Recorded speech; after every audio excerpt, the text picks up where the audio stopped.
BBA, BCA, BCom computer కోర్సులో 100% placement లభించే ఏకైక డిగ్రీ కాలేజ్ కూకట్పల్లిలోని ఐక్రియేట్ డిగ్రీ కాలేజ్. పెళ్లిలో శుభకార్యాలు అనగానే ముందుగా గుర్తొచ్చేది బంగారమే. అంతగా మన సంస్కృతి సంప్రదాయాలతో ముడిపడిపోయింది ఈ లోహం. అంతేకాదు పెట్టుబడికి పెట్టాలనుకునే వారికి పసిడి మంచి సాధనం. పసిడితో పాటు వెండికి మంచి గిరాకీనే ఉంది. అయితే నిన్న మొన్నటి వరకు తగ్గేదేలే అన్నట్లు పైకి ఎగపాకిన పసిడి ప్రస్తుతం కొండ దిగింది. ఆర్థిక సంవత్సరానికి ప్రవేశపెట్టిన సార్వత్రిక బడ్జెట్లో పుత్తడి, వెండిపై కస్టమ్స్ డ్యూటీని తగ్గిస్తూ తీసుకున్న నిర్ణయంతో పరుగులు పెట్టిన పసిడి పడిపోయింది. వీటిపై కస్టమ్స్ డ్యూటీని 15% నుంచి 6% తగ్గించడంతో వీటి ధరలు 3,000కు పైగా దిగాయి.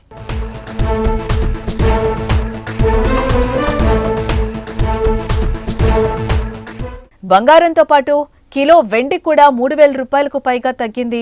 అంతకు ముందు 91,000 ఉన్న బంగారం ప్రస్తుతం 87,000కు చేరుకుంది. ఇటు హైదరాబాద్ బులియన్ మార్కెట్లో 24 క్యారెట్ల 10 గ్రాముల బంగారం ధర ఏకంగా 2,990 రూపాయలు తగ్గి 70,860 రూపాయలకి దిగొచ్చింది. అలాగే 22 క్యారెట్ గోల్డ్ ధర 2,750 రూపాయలు తగ్గి 64,950గా నమోదైంది. దీంతో పాటు వెండి ధరలు 3,500 రూపాయలు తగ్గి 88,000కు చేరింది. అంతకుముందు దీని ధర 91,000కు పైగా ఉండేది.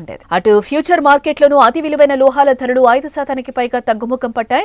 తులం పుత్తడి ధర ఏకంగా 3,000 రూపాయల 860 రూపాయలు తగ్గి 68,900 రూపాయలకు దిగొచ్చింది. అలాగే 5% తగ్గిన కిలో వెండి ఏకంగా 4,000 రూపాయలు దిగొచ్చి 85,185 రూపాయలుగా నమోదైంది. గతంలో బంగారం దిగుమతులను నియంత్రించాలనే ఉద్దేశంతో కస్టమ్స్ డ్యూటీని వరుసగా పెంచుతూ వచ్చిన సర్కార్ ఈసారి మాత్రం తగ్గించడం విశేషం.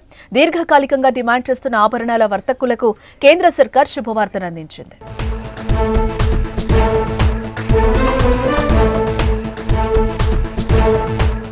కస్టమ్స్ డ్యూటీ తగ్గిస్తూ కేంద్రం తీసుకున్న నిర్ణయం ఫలితంగా భారత్ నుంచి పుత్తడి ఆభరణాల ఎగుమతులు పెరగనున్నాయి. తక్కువకు ముడి బంగారం కొనుగోలు చేసి దేశీయంగా దానికి అదనపు విలువ జోడించి విక్రయించే అవకాశాలు ఉంటాయని తెలుస్తోంది. ఇక భారీగా తగ్గిన రేట్లతో పాటు వచ్చే శ్రావణ మాసంలో గోల్డ్ షాప్ యజమానులు పెట్టే ఆఫర్లతో పసిడి ప్రియులకు హర్షం వ్యక్తం చేస్తున్నారు.